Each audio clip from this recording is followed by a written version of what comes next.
Samajwadi party की तरफ से आज जो ज्ञापन हम दे रहे हैं वो पढ़ करके मैं आप लोगों के सामने सुना रहा हूँ। सेवा में महामहिम राज्यपाल महोदय उत्तर प्रदेश लखनऊ द्वारा श्रीमान जिलाधिकारी महोदय बांदा, मान्यवर, जब से केंद्र व प्रदेश में भाजपा सरकार आई है पूरे देश में बेरोजगारी, महंगाई, छात्र, मजदूर, व्यापारी, महिला उत्पीड़न तथा बुंदेलखंड में किसान आत्महत्याएं कर रहे हैं। प्रदेश के साथ झूठ छिपाने के लिए विपक्ष के नेताओं के ऊपर फर्जी मुकदमे लगा रही है। पुलिस पूरी तरह से निरंकुश है। थानों में महिलाओं व पीड़ितों के मुकदमे नहीं लिखे जा रहे हैं।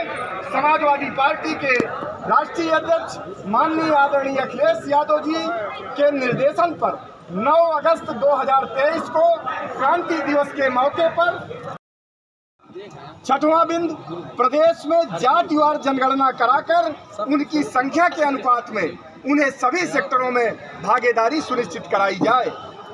7वां बिंदु जनपद बांदा के शहर, कस्बों, गांव में शुद्ध पेयजल की व्यवस्था सुनिश्चित कराई जाए। इसी प्रकार 8वां बिंदु जनपद बांदा के किसानों के बकाया बैंक ऋण, लोन, विद्युत बिल माफ किया जाए। जनपद बांदा के सभी बेरोजगारों को रोजगार मुहैया कराया जाए या पूर्व की समाजवादी पार्टी की सरकार की तरह बेरोजगारी भत्ता प्रदान किया जाए। जो हमारे बांदा में है, नहर माइनर ध्वस्त हो चुका है, जिसमें कई गांव की सिंचाई बाधित है तथा बहुत से खेत जलमग्न है, जिससे किसानों को भारी नुकसान हो रहा है। माइनर को ठीक कराया जाए। इसी तरह केन नदी पर सतपुरा कला व के ग्राम तेराबा से महुई फतेहगंज मार्ग में बागे नदी में पुल निर्माण कराया जाए। और इन सब के साथ साथ कल जनपद बांदा में बाबा साहब की प्रतिमा तोड़ी गई है। हम लोगों की मांग है कि जनपद बांदा तहसील नरैनी के थाना अंतर्गत ग्राम पचोखर में दिनांक 29/8/2023 को संविधान निर्माता बाबा साहब डॉक्टर भीमराव अंबेडकर जी की प्रतिमा को खंडित करने वाले अराजक तत्वों के विरुद्ध कठोर कानूनी कार्रवाई की जाए तथा खंडित प्रतिमा के स्थान पर नई प्रतिमा लगवाई जाए व उक्त स्थल का सुंदरीकरण करा करके बाउंड्री वॉल व गेट बनवाकर सुरक्षित किया जाए। आशा है कि महामहिम उपरोक्त मांगों पर गंभीरता पूर्वक विचार करते हुए उनका निराकरण कराने की कृपा करेंगे। आप कह रहे हैं खड़े रहिए, खड़े हम आप बैठ जाते हैं घेर करके इस तरह से बात करोगे हो गए। सिटी मजिस्ट्रेट तो ये सत्ता है, आनी जानी चीज है, कभी उनकी है कभी भाषा का प्रयोग करोगे, आप उत्तेजित करने का काम करोगे। आप पढ़ करके 2 अक्षर सिटी मजिस्ट्रेट बन गए होंगे।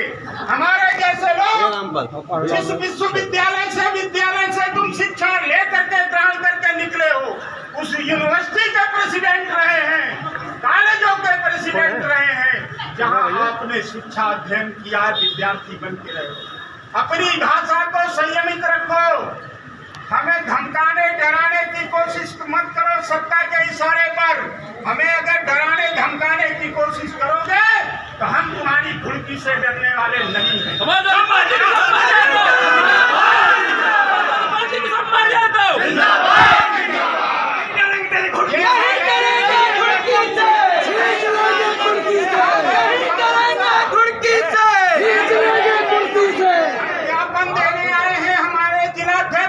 नीचे करो यार इसको।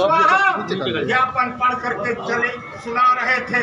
सिटी मजिस्ट्रेट को इतना गुस्सा आ गया, इतना उनकी नाक धो चढ़ गई कि वो वापस चले गए, हमारा ज्ञापन तक नहीं सुना।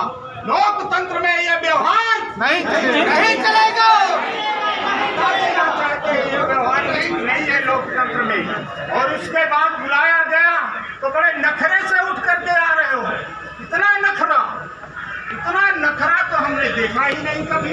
जनता के नाम कोई भी अधिकारी कह रहे हो ज्ञापन देना हो तो दे दो, नहीं खड़े रहो। अरे हम खड़े क्या, सारी रात सारी दिन तुम्हारे दरवाजे को घेर के बैठे रहे, नहीं डरेंगे तेरी खुड़की से। खींच लेंगे जानकारी नहीं दी थी क्या आपने? और ये माहौल खराब करने की कोशिश मजिस्ट्रेट अपने को बहुत बड़ा वो न समझ ले कि वो मुख्यमंत्री है इस प्रदेश का। इस तरह का व्यवहार अगर करेंगे तो हमें जवाब देना, ज्ञापन सुनेंगे भी नहीं। जो तरीका है ज्ञापन लेने जाने वाले का,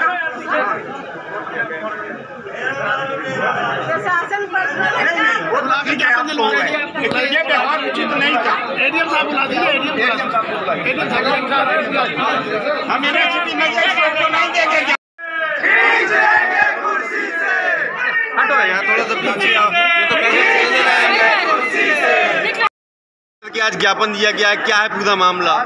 समाजवादी पार्टी द्वारा पूरे प्रदेश में जो है ज्ञापन दिया जा रहा है, जिसमें लोकल स्तर की और प्रदेश स्तर की दोनों समस्याएं 28 सूत्री ज्ञापन हम लोगों ने जिलाधिकारी महोदय के माध्यम से राज्यपाल महोदय को संबोधित करते हुए दिया है, जिसमें बांदा शहर में पानी बिजली की जो समस्या है, विद्युत कटौती की समस्या है, किसान बेहाल है जो है, अन्य जानवरों से परेशान है, इस तरह की तमाम सारी समस्याएं हैं। पुरानी पेंशन बहाली को भी लेकर के, महिलाओं की सुरक्षा को लेकर के जो है, और जो है जाति जनगणना कराई जाए, ये भी मांग हमारी प्रमुख रूप से है।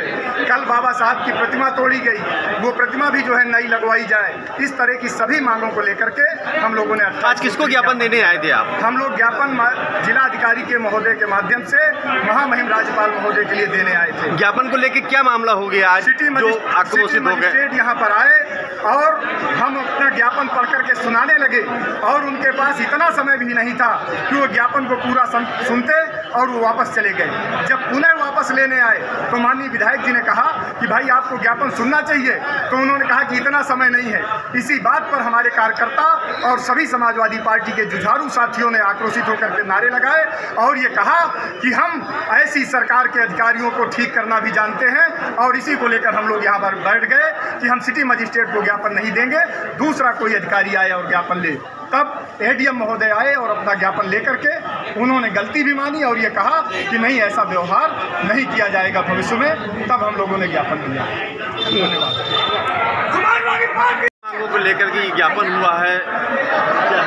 समाजवादी पार्टी के राष्ट्रीय अध्यक्ष अखिलेश यादव जी के आह्वान पर प्रदेश व्यापी आज ज्ञापन देने का कार्यक्रम था, जो 9 अगस्त 2023 को क्रांति दिवस के मौके पर जन पंचायतें करके पूरे जिले से हम लोगों ने कलेक्शन किया था। ये 28 सूत्री मांगे थी। इसमें हम लोगों ने खास तौर पर अपने जिले की जो ज्वलंत समस्याएं उनके बारे में, और प्रदेश में जो इस समय चाहे मणिपुर की घटना हो कि महिलाएं हमारी सुरक्षित नहीं है, और हमारे बांदा जिले में महिलाएं सुरक्षित नहीं है, किसी थाने में FIR नहीं लिखी है, पुलिस निरंकुश हो गई है। इन तमाम समस्याओं में बिजली, पानी, सड़क और अधूरे कार्यों को लेकर के हम लोगों ने आज ज्ञापन दिया है। उसी को लेकर के हम आज जिलाधिकारी महोदय के आए थे, जो महामहिम राज्यपाल जी को ज्ञापन देना।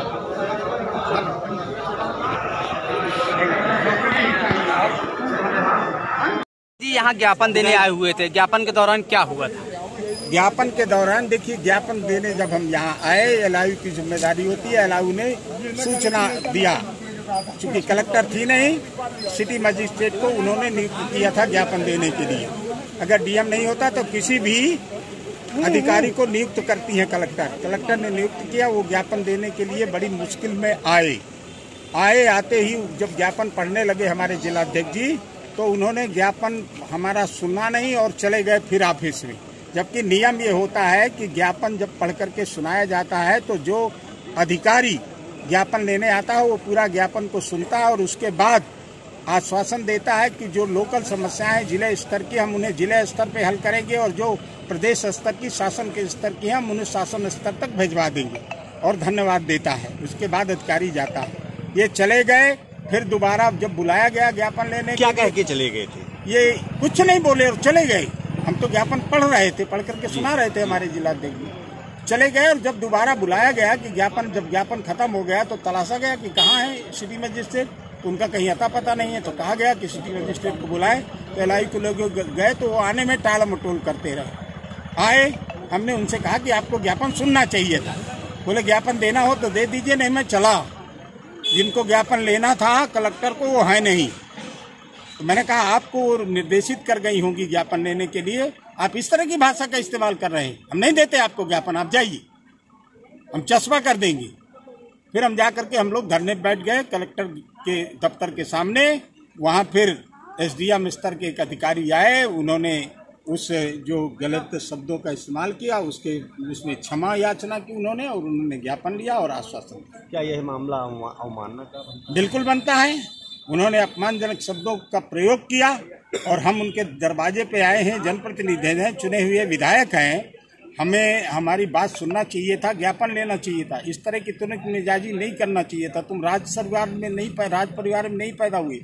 ये लोकतंत्र है, लोकतंत्र में आम जनता की, जनप्रतिनिधि की बात सुनना पड़ेगा। ये अवमानना का विषय बनता है। हम इसे विशेषाधिकार समिति के सुपुर्द करेंगे, लिख करके देंगे और सदन पे भी उठाएंगे कि इस तरह का व्यवहार हम ज्ञापन देने गए तो हमारे साथ किया गया, ये हम अध्यक्ष को सुनाएंगे।